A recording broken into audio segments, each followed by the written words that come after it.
નમસ્કાર વિદ્યાર્થી મિત્રો, હું નિકિતા પટેલ, પ્રામાશ્વામિક વિદ્યાલય, ધોરણ 10 ઇંગ્લિશ મીડિયમ, સબ્જેક્ટ ગુજરાતી, જેની અંદર આજે આપણે ભણીશું પોએમ નંબર 11 દીવાનખાનામાં, જેમના કવિયત્રી છે પન્ના નાયક. એમનો જન્મ તારીખ 28/12/1933ના રોજ થયો હતો. કાવ્યનું શીર્ષક છે દીવાનખાનું. તો અહીં દીવાનખાનાનો અર્થ શું થશે? તો ડ્રોઈંગ રૂમ. બરાબર છે. આપણા દરેકના ઘરની અંદર ડ્રોઈંગ રૂમ હોય જ છે, તો એને ગુજરાતીની અંદર દીવાનખાનું કહેવામાં આવે છે. અને આ કાવ્યનો સાહિત્ય પ્રકાર છે અછાંદસ, એટલે કે આ કાવ્યની રચના છંદને ધ્યાનમાં લીધા વગર જ કરવામાં આવી છે. હવે પહેલા કવિત્રીનો પરિચય જોઈ લઈએ. તો પન્ના ધીરજલાલ નાયકનું વતન સુરત છે. હાલ તેઓ અમેરિકામાં વસે છે. તમને એક એક વાક્યની અંદર પ્રશ્ન પૂછી શકાય છે કે દીવાનખાનામાં કાવ્યની કવિયત્રી હાલ ક્યાં વસે છે? પ્રવેશ, ફિલાડેલ્ફિયા, નિસ્બત, અરસપરસ, ચેરી બ્લોસમ્સ અને ફ્લેમિંગો વગેરે એમના કાવ્ય સંગ્રહ છે. રંગ ઝરૂખે એ એમનો 11 દીર્ઘ કાવ્યોનો સંગ્રહ છે. વિદેશીની ગ્રંથમાં તેમની તમામ કવિતાઓ સંગ્રહિત થઈ છે. નારી સંવેદનાની અભિવ્યક્તિ એ એમની ખાસ ઓળખ છે. કે એમ તો પન્ના નાયકે ઘણા બધા કાવ્યોની રચના કરી છે, પરંતુ તે ખાસ શેના માટે ઓળખાય છે? તો નારી સંવેદનાની અભિવ્યક્તિ માટે તેઓ ઓળખાય છે. કે આ કાવ્યની અંદર શેની વાત કરવામાં આવી છે એ આપણે જોઈએ. કે ભૌતિક સુખ સમૃદ્ધિની વચ્ચે એકલતાની વ્યથા એટલે કે દુઃખ રજૂ કરતું આ કાવ્ય છે. કે આ કાવ્યની અંદર શું કહેવામાં આવ્યું છે કે કોઈ પણ મનુષ્ય પાસે, સ્ત્રી હોય કે પુરુષ હોય, એની પાસે ભરપૂર સુખ સમૃદ્ધિ હોય, સુખ સાધન હોય, પૈસા હોય, ઝવેરાત હોય, પરંતુ પોતે એકલો જો હોય તો એકલતા એ એના પૈસા કે રૂપિયા દૂર કરી શકતું નથી. એ જ અહીં આપણાને કવિયત્રી કહેવા માંગે છે.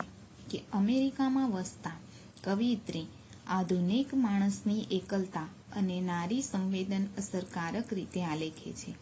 આજે સાધનો અને સંબંધો વચ્ચેનું અંતર વધતું જાય છે. ઘરના દીવાનખાનામાં પડદા, લેમ્પ, ગાલીચા, સોફા વગેરે તો સરસ રીતે ગોઠવી દીધા છે. અહીં કીધું છે કે સાધનો અને સંબંધો વચ્ચેનું અંતર વધી જાય છે. એથી દીવાનખાનું સુશોભિત થયું.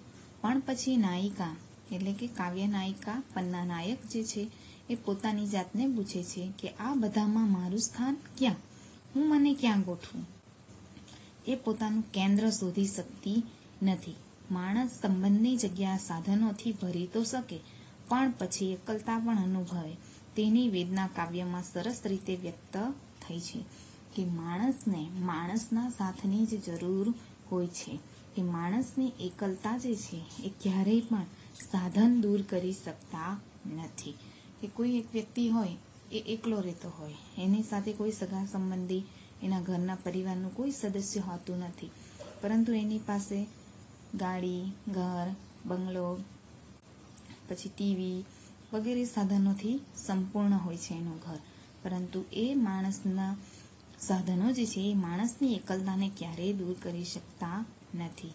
કે સંબંધની જગ્યા સાધનો ભરી તો શકે, પણ માણસની એકલતા જે છે એ ક્યારેય પણ એ સાધનો દૂર કરી શકતા નથી.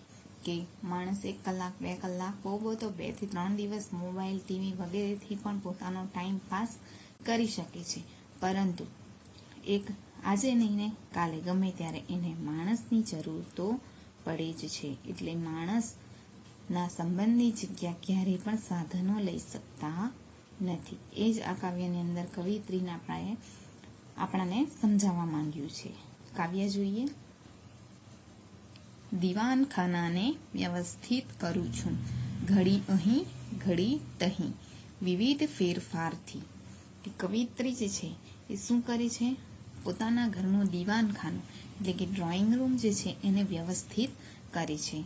ઘડી અહીં ઘડી તહીં. ઘડી એટલે થોડી સમય, થોડો સમય અહીં થોડો સમય ત્યાં, કે વસ્તુઓના ઘડીક અહીં ઘડીક અહીં એવા વિવિધ ફેરફારથી હું દીવાનખાનાને વ્યવસ્થિત કરું છું. કે કવિયત્રી પોતાના દીવાનખાનાને કેવી રીતે વ્યવસ્થિત કરે છે? તો થોડા દિવસ કોઈક વસ્તુ આ બાજુ, થોડા દિવસ કોઈક વસ્તુ આ બાજુ, એ રીતે પોતાના ઘરનો ડ્રોઈંગ રૂમ જે છે એને કવિયત્રી વ્યવસ્થિત કરે છે. વસ્તુનું મન પૂછી પૂછી ગોઠવણી કરું છું. કવિયત્રી શું કહે છે કે ડ્રોઈંગ રૂમની અંદર જેટલી પણ વસ્તુઓ છે એ દરેક વસ્તુનું મન હું પૂછી પૂછીને ગોઠવણી કરું છું. કે વસ્તુ જે છે એ બધી કેવી છે? નિર્જીવ છે. તે છતાં પણ કવિયત્રી શું કહે છે કે હું વસ્તુનું મન જે છે એ પૂછી પૂછીને ગોઠવણી કરું છું. એટલે કે દરેક વસ્તુને એની પોતાની પસંદગી મળી રહે કે એણે ક્યાં રહેવું છે. સોફા અને લેમ્પને નવું સ્થાન આપ્યું, બારીના પડદા પણ બદલી કાઢ્યા. આગળ કવિયત્રી કહે છે કે સોફા અને લેમ્પ એને જૂની જગ્યાએથી ઉઠાવીને નવું સ્થાન આપ્યું, એટલે કે બીજી જગ્યાએ સેટ કર્યા. બારીના પડદા પણ બદલી કાઢ્યા. જૂના ગાલીચાની જગ્યાએ, અહીં શબ્દ છે ગાલીચો. ગાલીચાનો અર્થ શું થશે?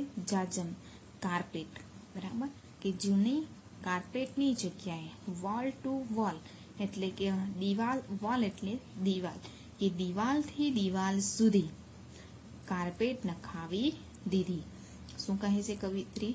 કે જૂની જાજમ જે છે એને કાઢીને એની જગ્યાએ વોલ ટુ વોલ એટલે દિવાલથી દિવાલ સુધી નવી કાર્પેટ નખાવી દીધી. સુશોભને પ્રસન્ન થાય છે દીવાનખાનું.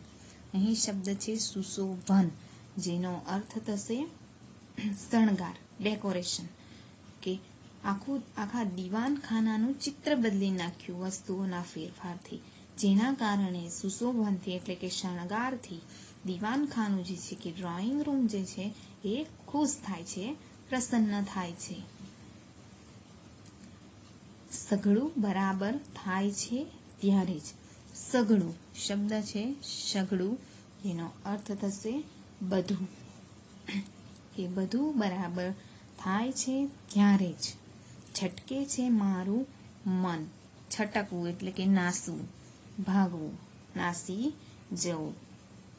કે કવિયત્રી શું કહે છે કે બધું બરાબર થાય છે ત્યારે, કે આખું દીવાનખાનું ચેન્જ કરી નાખ્યું છે, જેનાથી દીવાનખાનું પણ પ્રસન્ન થઈ ગયું છે.